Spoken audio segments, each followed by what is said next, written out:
let's start. So first let's quickly recall what we have seen in the last week.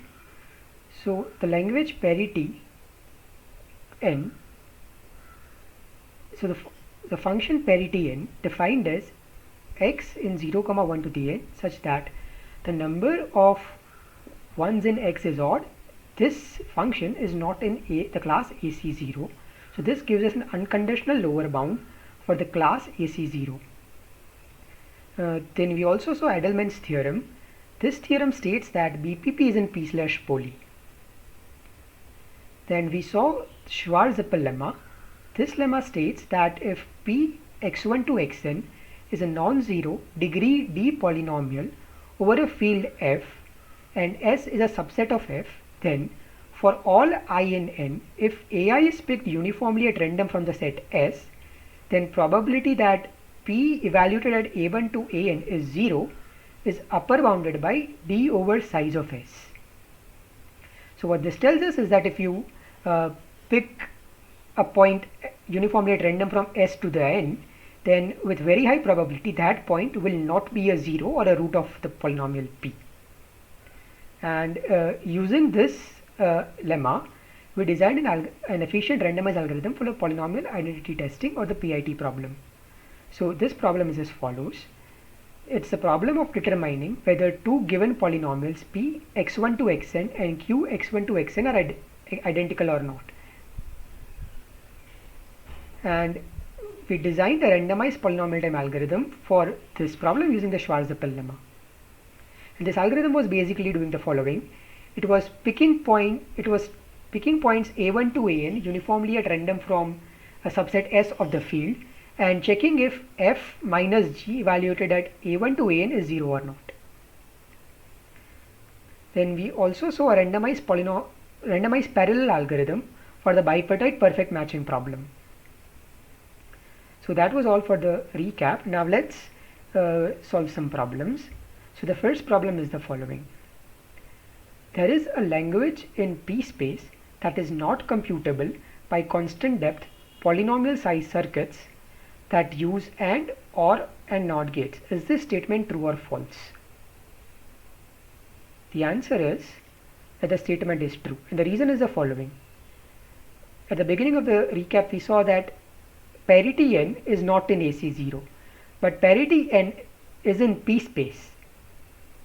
Now AC0 is just the class of all languages computable by constant depth polynomial size circuits that use AND, OR and NOT gates. So parity n, which is in P space, is a language which cannot be computed by the class of constant depth polynomial size circuits that just use AND, OR and NOT gates. So the statement given in the problem is true. The second problem is, how many distinct functions are there from the set 0, 1 to the n to F3? There are 4 options. The options are 3 times 2 to the n, 6 to the n, 2 to the 3 to the n, and D, 3 to the 2 to the n.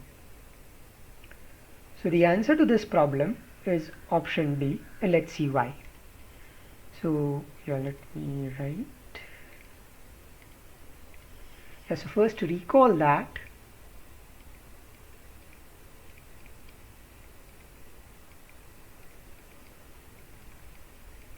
F3 is this field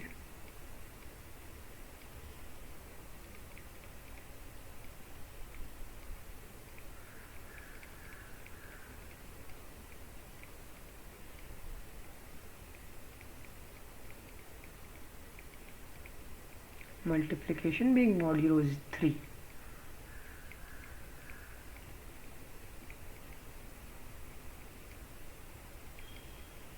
Now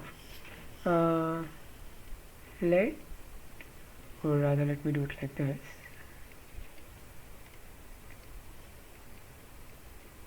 For any function f from 0, 1 to the n to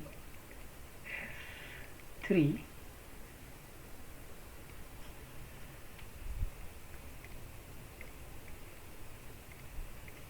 and any x in 0, 1 to the n, there are three possibilities.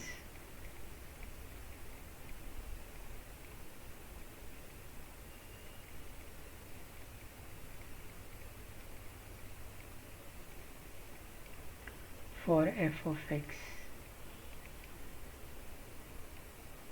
F of x is equal to 0, or f of x is equal to 1, or f of x is equal to 2.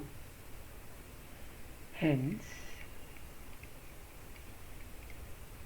the number of functions from 0, 1 to the n to f3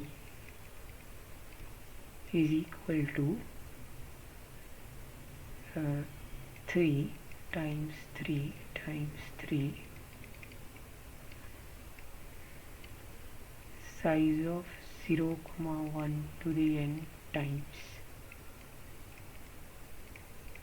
This is so because for every string in 0, 1 we have three options, 0, 1 and 2, and this is equal to 3 to the size of 0, 1 to the n, and as we know the size of 0, 1 to the n is 2 to the n. So the answer is 3 to the 2 to the n, which is option D. Now let's move on to the next problem. How many distinct multilinear polynomials are there over f3 in variables x1 to xn? The options are 2 to the n, 3 to the n, 6 to the n, 2 to the 3 to the n, and 3 to the 2 to the n. And the answer is 3 to the 2 to the n, and the reason is the following. So first recall that polynomial p is said to be multilinear if the degree of every variable in every monomial of P is at most 1. So a multilinear polynomial P over Fn looks like this: sum over S subset of n as product I and S xi. As is in F3 for all S subset of n. So a polynomial is uniquely determined by its coefficients as, and so all we need to do to fix a polynomial is to fix all of its coefficients. Now for every S subset of n, as can be 0 or 1 or 2. Hence the number of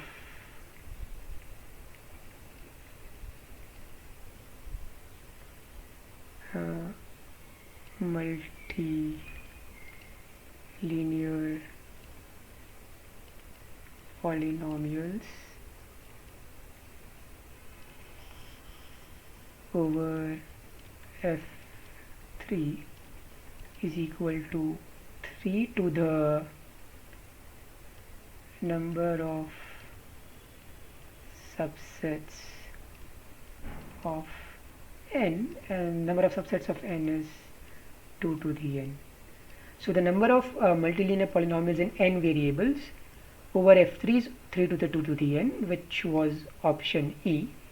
And we saw in the previous problem that this is also the number of Boolean functions from 0, 1 to the n to f3. And remember this because using these two facts we are going to solve the next problem. So next problem is as follows. In the lecture we saw that the OR n function can be epsilon approximated by a multilinear polynomial family of degree order log 1 over epsilon. What is the degree of the multilinear polynomial of the smallest possible degree that exactly computes the function Rn? So what the question is saying is the following. We can have multiple polynomials that compute the function Rn, but we are supposed to find out what is the degree of the polynomial with the smallest degree among all these polynomials that compute Rn. And the options are O1 over epsilon for some constant epsilon greater than 0, order log n, order square root n, and order n. So like this problem needs to be solved, but would you like to guess the answer?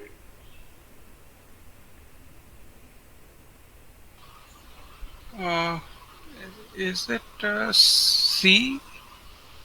Okay, yeah. So as I said, this problem needs to be worked out, and the answer is actually order n. So let's see why. Okay, so first of all, yeah, this is the pen, right?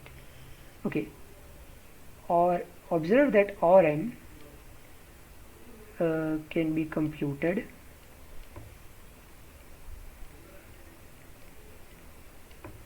by the polynomial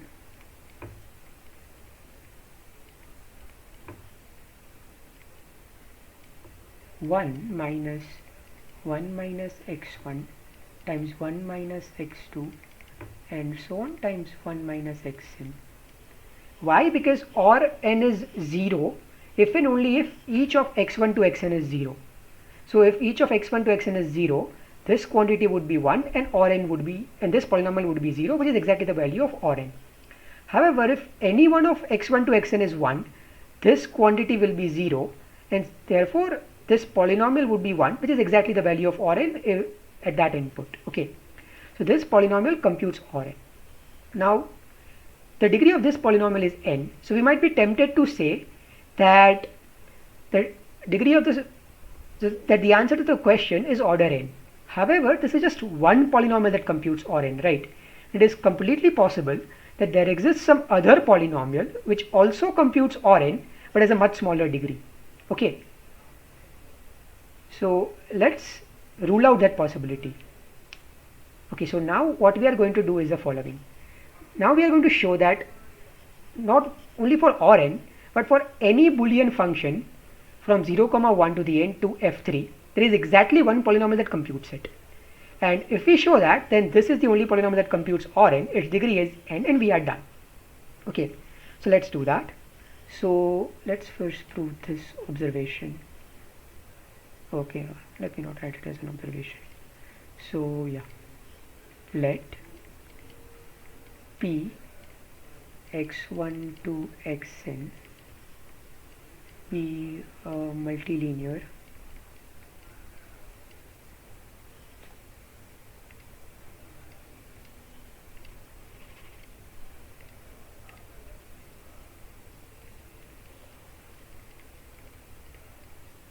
polynomial over f3 and define a function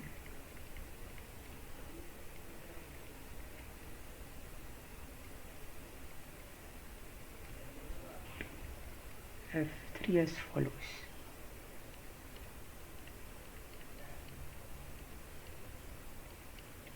For all b is equal to, so for all strings and f of b is p of b1 to bn.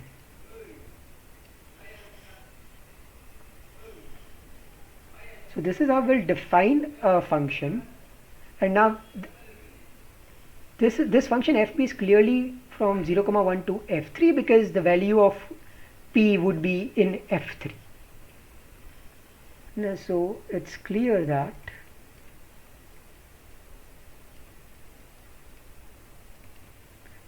P computes, or rather let me call this FP, that would be easier.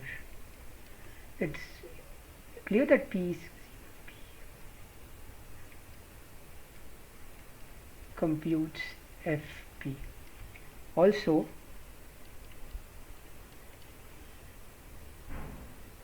P does not compute any other polynomial. This is simple.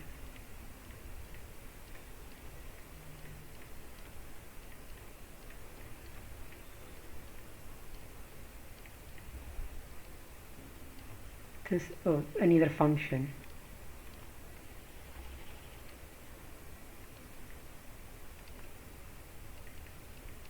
This is so because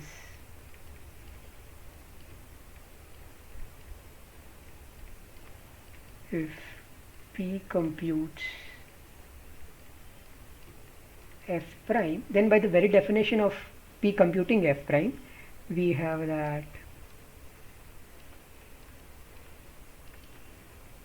F prime of P is equal to P B1 to Bn is equal to F of B for all strings B is equal to B1 to Bn in 0, 1 to the n. So if P computes F prime, then F prime has to be Fp. So this relation P maps to F of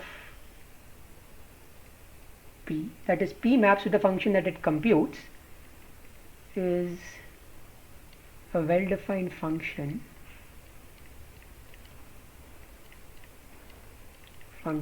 from the set of multilinear polynomials over F3 to the set of Boolean functions.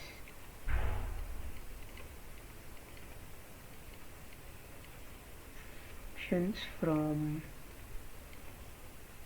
0, 1 to the n to F3. So now we have this function P maps to Fp. What we'll do is the following. We'll show that this function is 1, 1. I claim that if we do that, we are done. Why? Because if this function is 1, 1, then since the size of the domain of the function, that is the set of multilinear polynomials over F3, as well as the codomain of the function, that is the set of Boolean functions from 0, 1 to the n to F3, is the same, that would mean that the function is both 1, 1 and onto. And once we have that this function is 1, 1 and onto, we can replace this f of p by Rn, and what this would tell us is that if two polynomials p1 and p2 both compute Rn, then both have to be the same polynomial. In particular, both have to be this polynomial. So is this clear? Yeah. Yeah. So now let's just show that this is 1, 1 and onto. In fact, what we'll do is we'll just show that this function is onto, and then since the size of the domain and codomain are the same, we are done. Okay, so the claim is the following.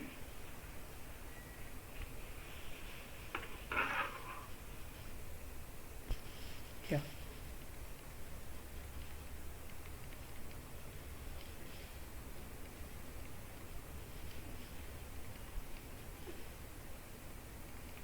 From 0, 1 to the n to F3 is computed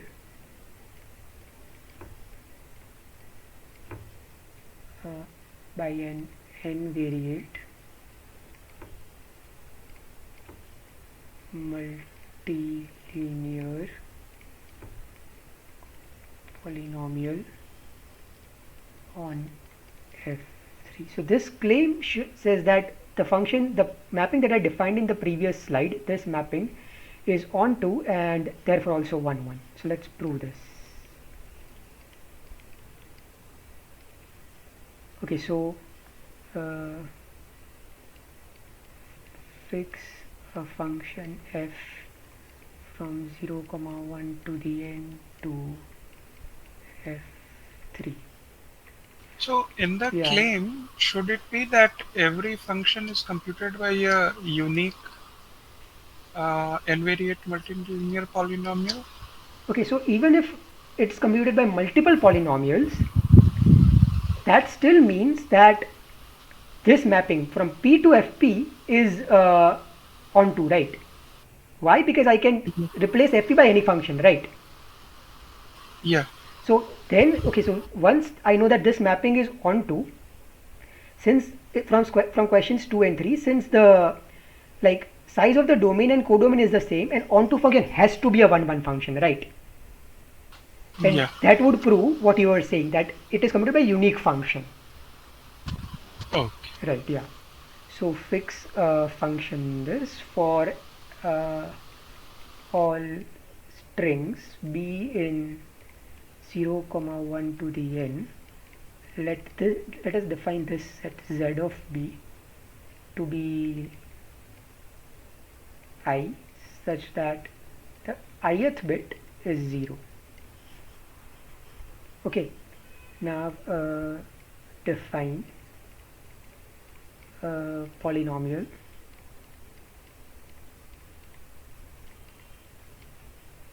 px1 to xn as follows.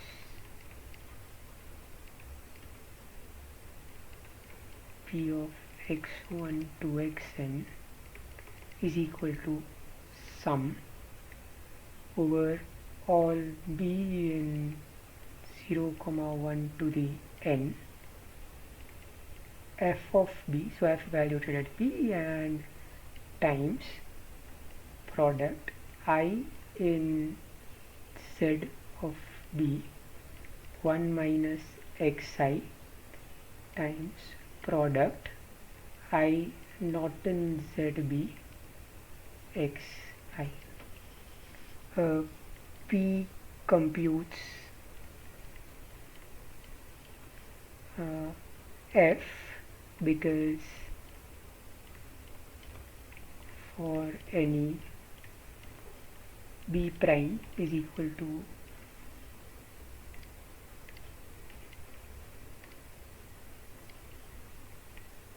p1 prime to pn prime in 0 comma 1 to the n, what is p of let me write this in a new line. What is p of b1 prime to bn prime? That is p valued at this point. It's exactly sum over b in 0 comma 1 to the n. If b, I'm just rewriting this product I in zb 1 minus b prime I times product I not in zb b prime I.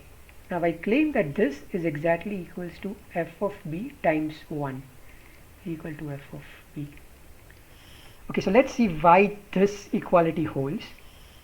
So let us suppose that the string b and b prime are not the same.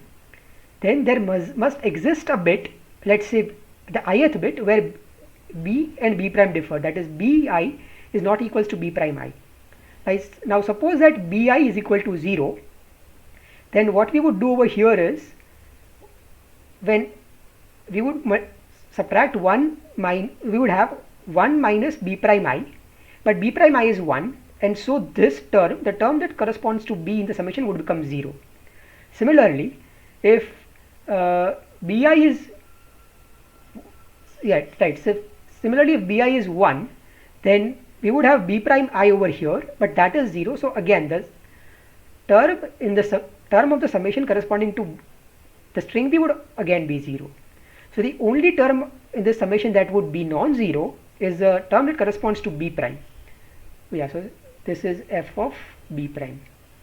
So is this clear? Yeah. Yeah.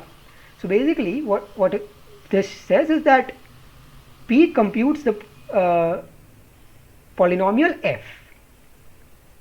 So every polynomial is computed by an n-bit multilinear polynomial over f3. And so this proves the claim, and this means that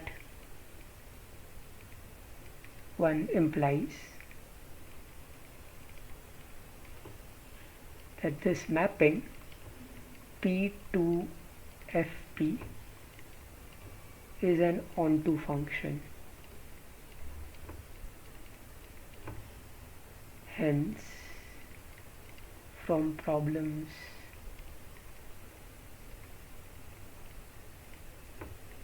2 and 3, it is also a 1-1 function. In particular,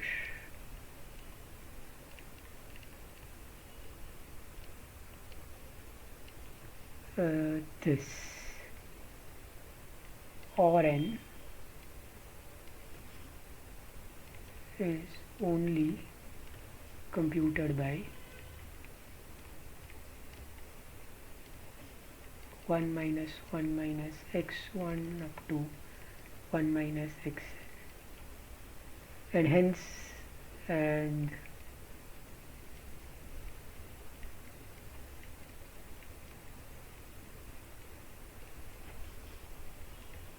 the smallest degree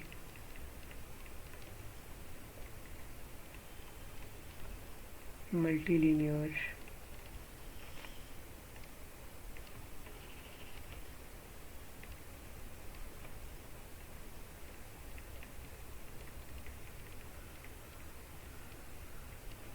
polynomial computing or n is n. So the answer is option E, order n. In fact, we have shown something much stronger. It's exactly n. So is this okay? Yeah. Yeah.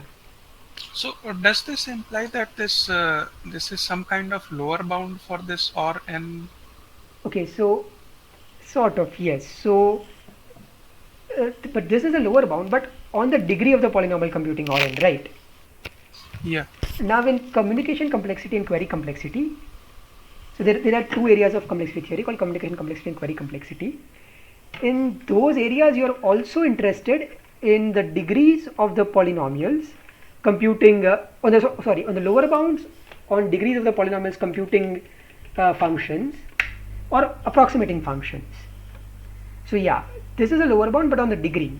This does not immediately give us anything for the circuit computing or n. Oh. Yeah. Okay, so let's move on to the next problem. So next problem is the following. Let k m comma n denote the complete bipartite graph that consists of the two parts x and y, where size of x is m and size of y is n. For every vertex x in x and y in y, there is an edge x comma y. What is the number of perfect matchings of the graph k m comma n if m is strictly greater than n? This condition is important. The options are m times n, m to the n to the m, and none of the above. So what's the answer to this question?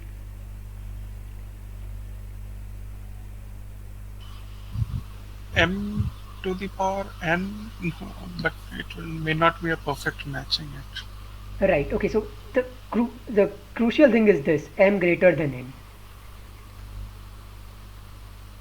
So for example, kmn looks something like this.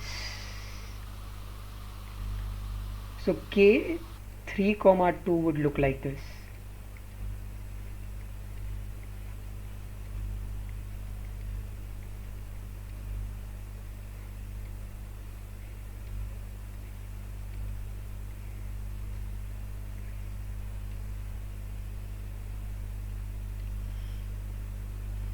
So now how many perfect matchings are there in this graph?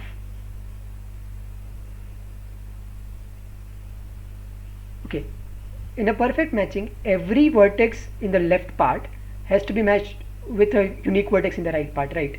But if the number of vertices in the right part is less than the number of vertices in the left part, then you can't have a perfect matching, right?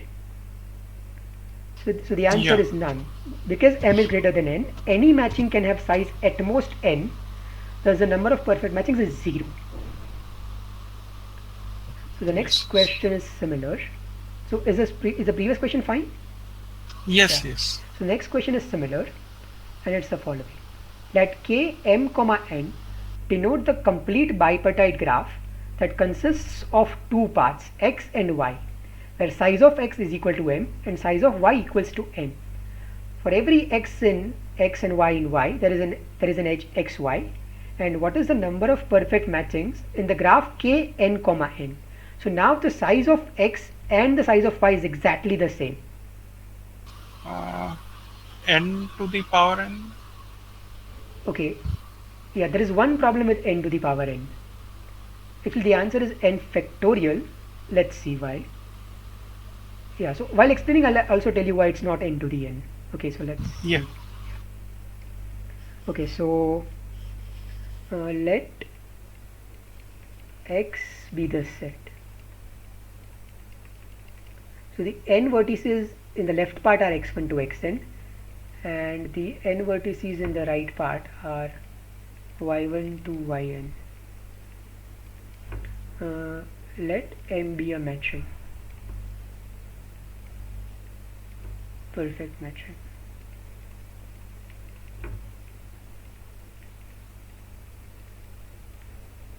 Then m can map or match x1 to y1 yn. So let me write it like this. To any vertex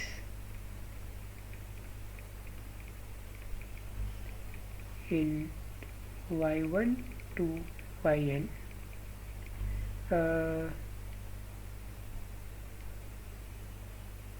so there are n possibilities.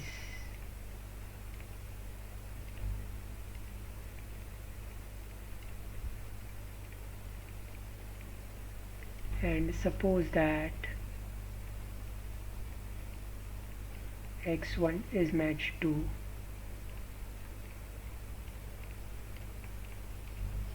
yi1. Now what can m match x2 to?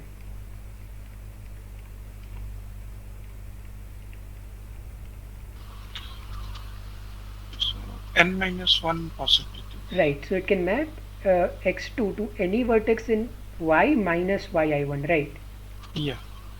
Say yi2. So there are n minus 1 possibilities.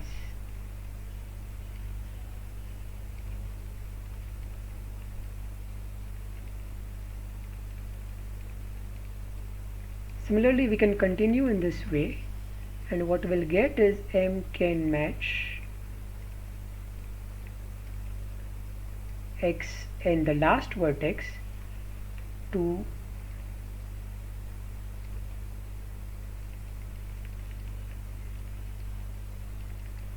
so yi1 was the vertex that matched to x1, yi2 was the vertex that matched to x2, and so on. So there is just one possibility.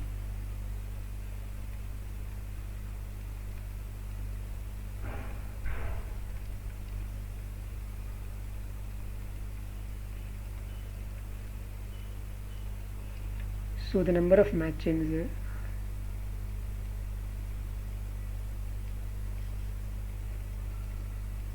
perfect matchings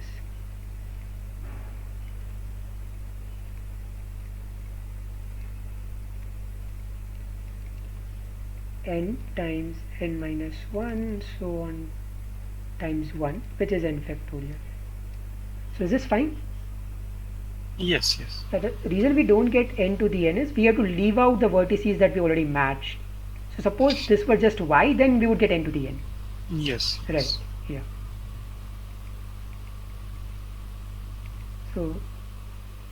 this is sort of a recall problem.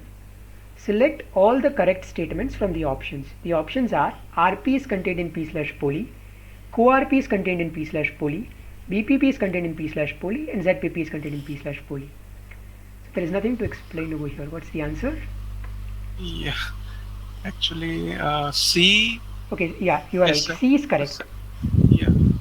But we are supposed to select all the correct statements. Yeah, so I think all, Yeah, yeah, yeah, you are all right. are correct. All are correct. And then what's the reason? So from Edelman's theorem, BPPV is contained in P slash poly, so C is correct. Now what do we know about RP, co-RP and ZPP? We know that ZPP is equal to RP intersection co-RP. And co-RP and RP are both in BPP, which means that co-RP is contained in P slash poly, RP is contained in P slash poly, and ZPP is also contained in P slash poly. So all options are correct.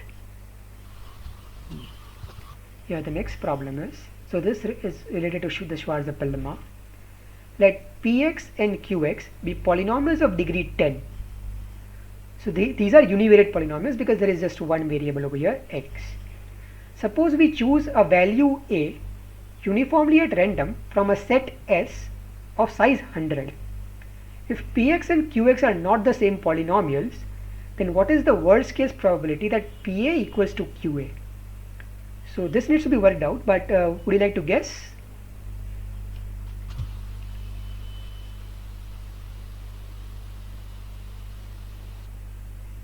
Okay, yeah, so the answer to this one is 0.1, and let's see why. So we have that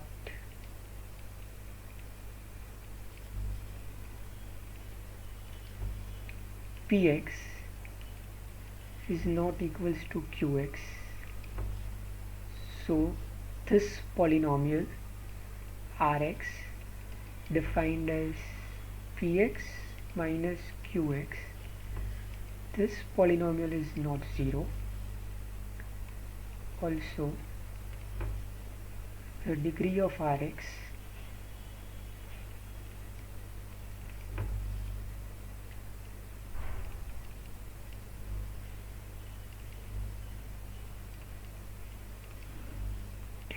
why? So Px and Qx are both degree 10 polynomials.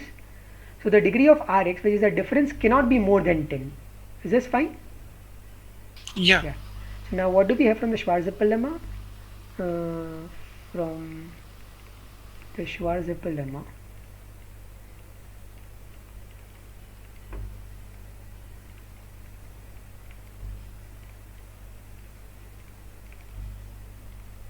for an A picked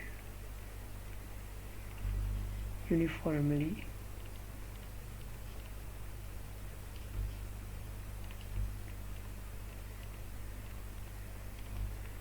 from S, probability that R of A equals to 0, this is less than equals to the degree of R, which is at most 10, divided by size of S, and this is equal to 10 over size of S is 100, this is 1 over 10. So the probability that RA0 is at most 1 over 10, and we have that PA equals to QA if and only if PA minus QA is equal to 0, which is if and only if R of A equals to 0. So probability that P of A equals to Q of A is the same as probability that R of A equals to 0 is less than equals to 1 over 10, which is just 0.1. Is this fine? Yeah. Yeah. So let's move on to the next problem.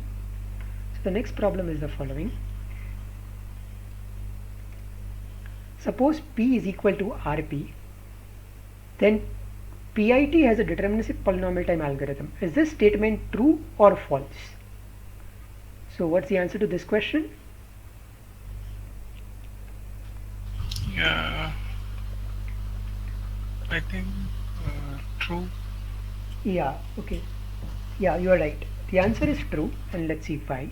So, the algorithm for PIT that we saw in the class is a co-RP algorithm, right? So that algorithm implies that Yeah. PIT is in co-RP.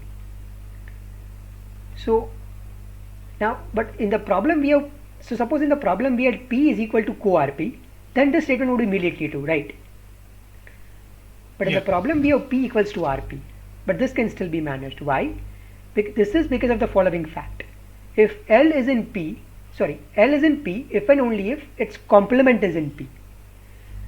This can be easily proved, and we have done this, I think, at least a couple of times in the previous session, so I won't prove Yeah. this, but we have this fact. So what does this fact imply? This, along with P equals RP, implies that for all languages L in RP, its complement is in P. Why? Because L is in RP, so L is in P, so L complement is in P. Yes. Hence, co-RP is contained in P. Why? Because co-RP is a set of all languages whose complements are in RP. So co-RP is in P. However, we already know that P is contained in co-RP. So if P equals to RP, we also get that P equals to co-RP. And since we already know that PIT is in co-RP, this also implies that PIT is in P. So there exists a polynomial time deterministic algorithm for Yeah. PIT if P equals RP. Yeah. Right. So the next problem is the following. Suppose there are 100 questions in an exam. Each question gives 1 point each for a correct answer and 0 points for an incorrect answer. A class of 40 students take the exam. Suppose each question is correctly answered by exactly 30 out of the 40 students. Then out of the following, which of the statement or statements can be incorrectly inferred? Select all the options that are correct. There are 4 options. There is a set of 30 students, each of whom got 100 points. There is one student who got at least 75 points. There is at least one student who got 100 points, and all the students got at least 75 points. So I know this needs to be worked out, but would you like to take a random guess of which options are correct or which are not correct?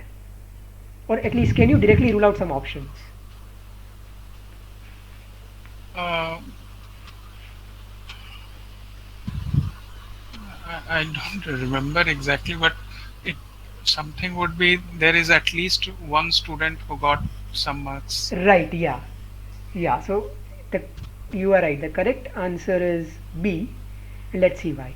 So in this problem, not only do we need to show that B is correct, we also need to show that neither A nor C nor D are correct. So let's see why. So first we'll see that A and C are false. Okay, so what are A and C? A is that there is a set of 30 students, all of whom got 100 points, and C is there is at least one student who got 100 points. So we'll show that both of these are false. Why? Let's do it like this. Suppose that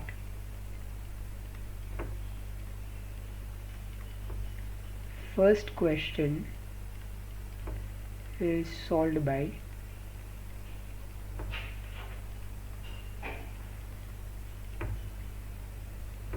all students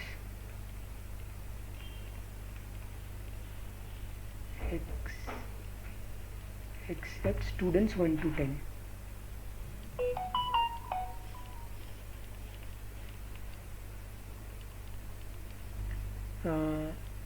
Second question is solved correctly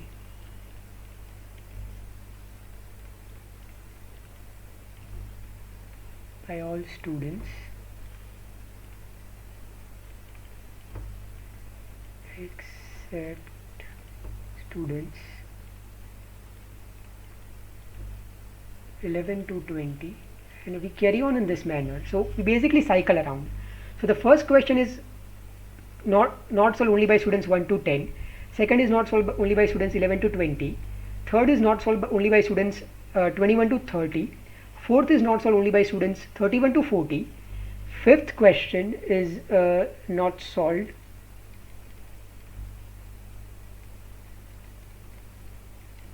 correctly by all students.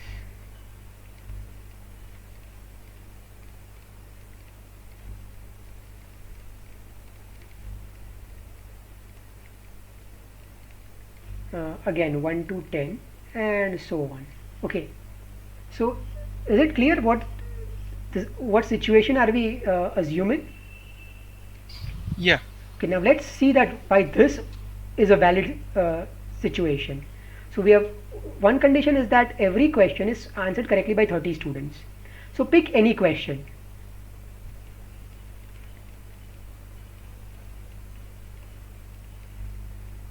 It is answered correctly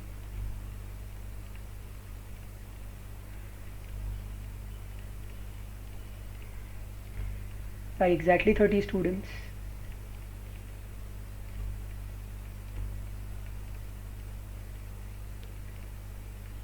So is this clear why this is true? Because for every question we are leaving out 10 students. Yeah. Right. Yeah, so it at least satisfies this condition. So this is a valid situation. Now let's see if A and C are true in this situation or not. Now how many questions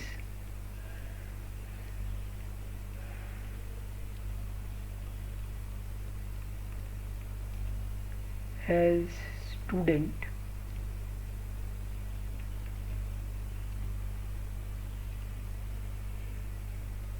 correctly?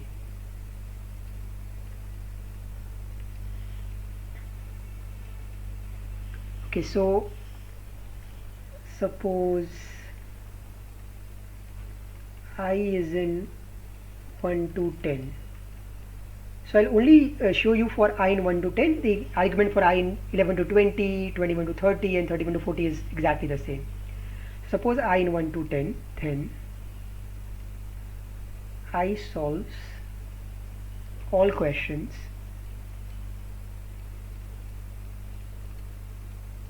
except questions 1, 5, 9 and what's the last one, 97.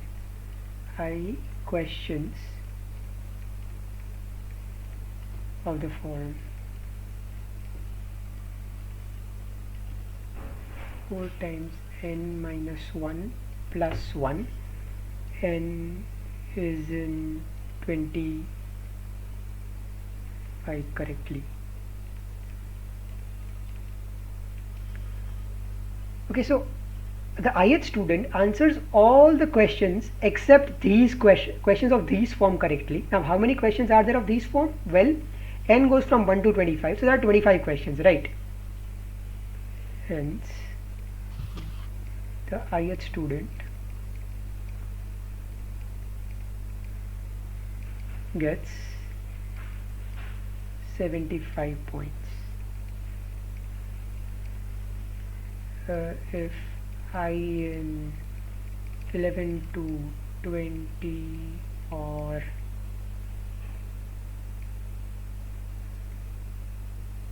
21 to 30 or yeah,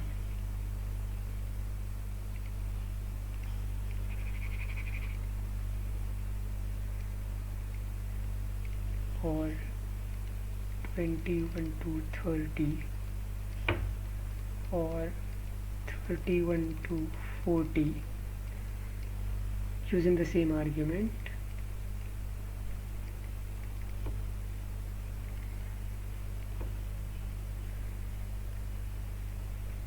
we can show that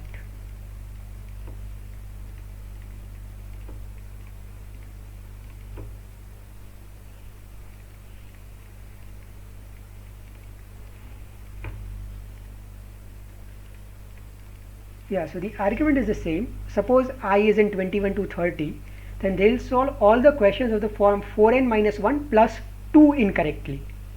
So again, they would solve 25 questions incorrectly, and so they'll also get 75 points. So each and every student gets 75 points. So now let's look at option A and C. it says option A says that there is a set of 30 students, each of whom got 100 points. So in this situation, which we saw is valid, each and every student got just 75 points. In particular, no student got 100 points. So option A is incorrect. Also, option C is there is at least one student who got 100 points. That is also not true. So we have already ruled out options A and C by this situation. Is this fine? Yeah. Yeah. Now let's look at option D. All students got at least 75 points. Okay, so in this situation that we just saw, all students do get 75 points, but we can easily construct a situation in which there exists, like, yeah, all students don't get 75 points. D is incorrect. Let's see how. So consider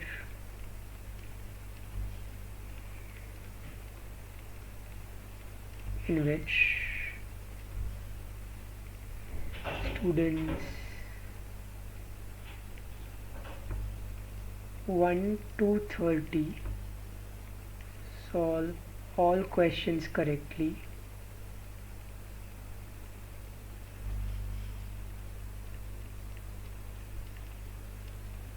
and students 31 to 40 don't solve a single question correctly.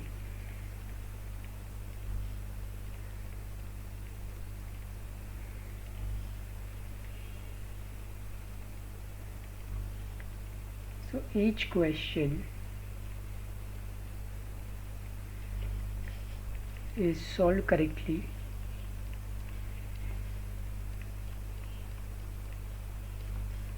by exactly 30 students,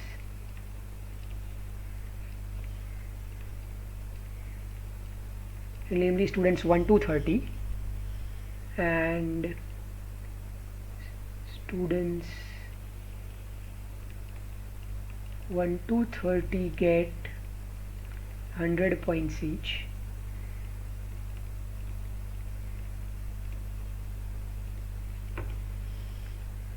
Students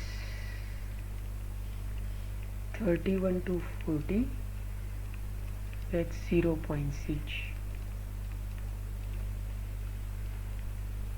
Now let's see what option D was. So option D was that all students got at least 75 points. Well, in this situation, which is valid, there are, like, some students got 100 points, some got 0 points. So option D is also incorrect. Now we are only left with option B, and let's prove that it is correct. So to prove option B, we'll use something called an averaging argument.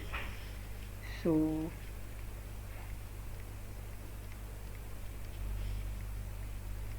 let me state it and prove it. So the averaging argument says the following: if a1 to an are real numbers and this denotes their average, then there exists I in n such that AI is greater than or equals to its average. Let's prove this. So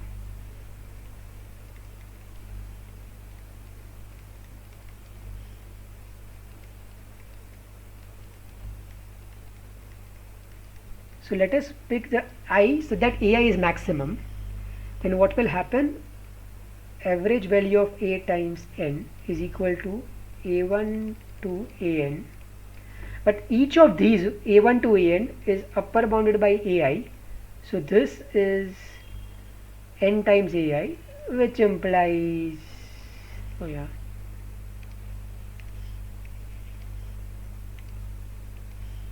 which implies that the average value is less than or equals to AI.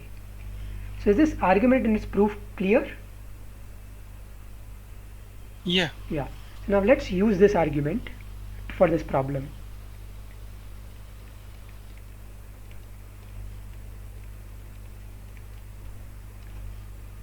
n is equal to 100 and ai is equal to number of questions answered correctly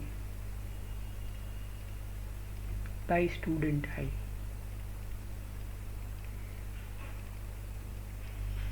Okay, so what is a1 plus up to an? I claim that this is 30 times 100. Why? Because each question is solved correctly by 30 students. So each and every question contributes to exactly 30 of a1 to a100, right? Yes. So initially all a1 to a100 were 0. After all of them attempt the first question, 30 of them become 1. Again, after all of them attempt the second question, like 30 of a1 to a100 increase. So every time a question is attempted, 30 of a1 to a100 increase, and there are like 100 questions. So if you increment a1 to an 30 times, you would get 30 times 100. So Yeah. the sum is 30 times 100, which is equal to 3000. And so what's the average? So average value is equal to 30,000 by oh wait, oh no, sorry, n over here is 40 because there are just 40 students. So n is 40 and ai is the number of questions answered correctly by the ith student. So I can only go from 1 to 40, so n has to be 40. Sorry, n is not 100.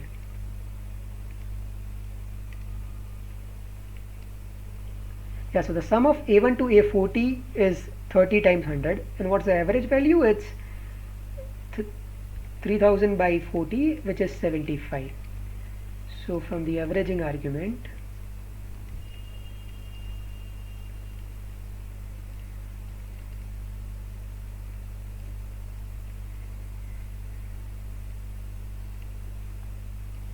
at least one student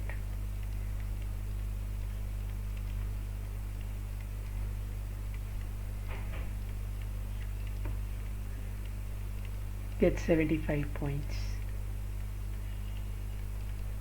So is this fine? Yeah, I Yeah. got.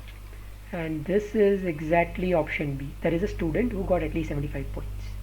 So B is correct, everything else is false. So now let's look at the final problem for today. The problem is that capital D is a set of all univariate polynomials Px over the field F3 of degree at most 10. What is the probability that 1 is a root of a polynomial Px chosen uniformly at random from the set D? So again, this needs to be worked out, but do you want to guess the answer? Sorry, I have no idea. Yeah, I mean this has to be worked out, and this is slightly tricky.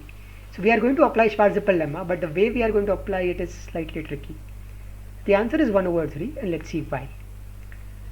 So any P Px in T looks like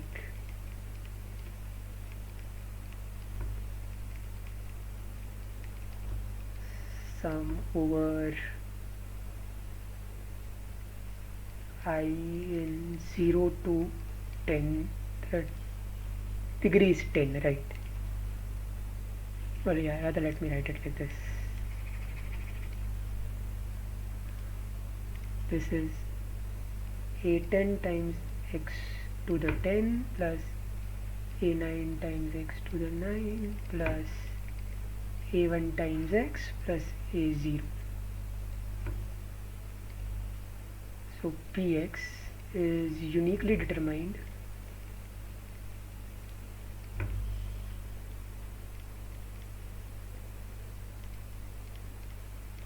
by this tuple a10 to a0.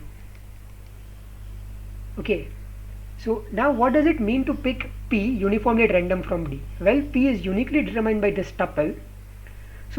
So picking P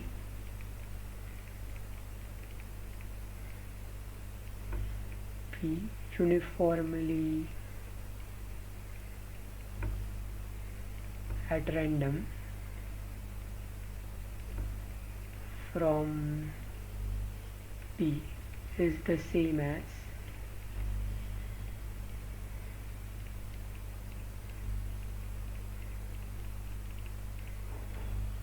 picking each AI uniformly at random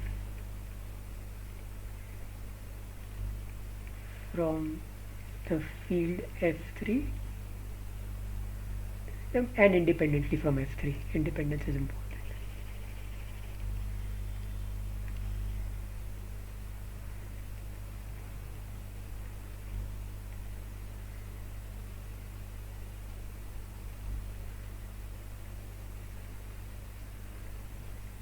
So is this fine? Phi picking P uniformly at random from D is the same as picking each and every AI uniformly at random? Yeah. So D stands for distribution or something? No. So yeah, it sort of stands for distribution, but D is the set of all univariate polynomials Px Oh, over okay. F3. So it's just yeah. Okay. So yeah, picking P uniformly at random from D is the same as picking AI uniformly at random. Now, what is P of 1? P of 1 is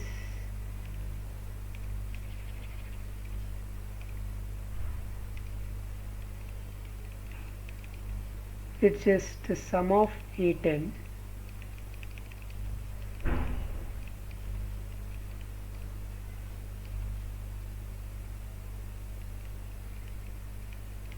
polynomial in 11 variables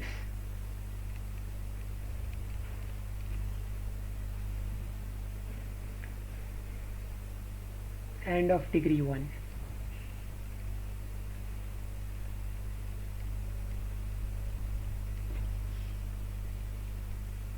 So this is a crucial step.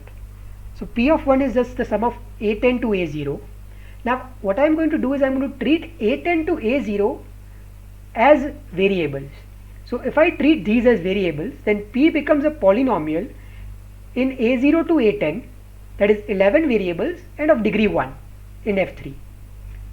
And P1 is clearly not 0, right? Yeah. Right.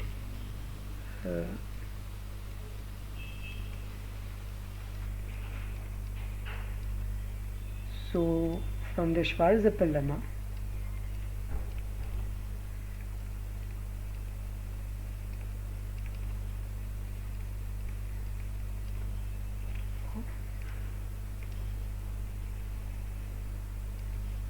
it's here.